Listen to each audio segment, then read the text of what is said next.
Hello，大家好，歡迎大家嚟到天匯財經 Particle。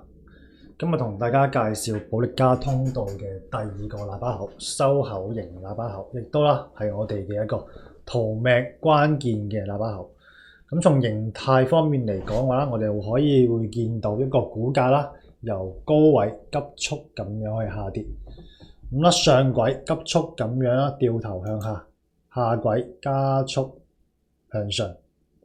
咁佢嘅意義咧就係呢一個空頭力量咧逐漸強大，咁而呢一個多頭力量開始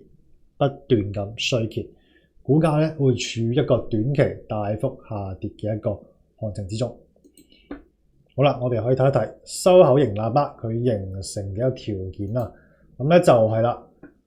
股價經歷咗前期大幅嘅一個短線拉升之後咧，拉升嘅幅度越大，上下軌之間嘅一個距離咧就會越大，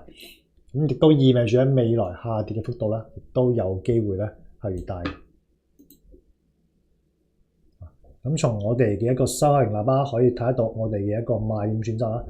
當我哋見到成個嘅一個上軌啦，由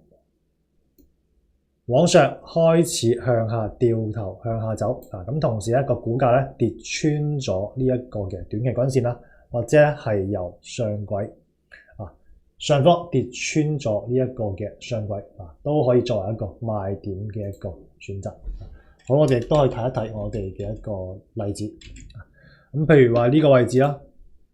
，6869長飛光纖光鈉，我哋可以見到呢一個嘅喇叭口經歷咗一個放大，然之後咧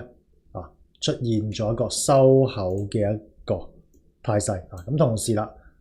股價亦都由上方跌穿咗我哋上方嘅一個保力加通道嘅上軌。咁呢個位置係可以作為一個賣出點嘅。咁賣出之後咧，亦都係經歷咗波非常之劇烈嘅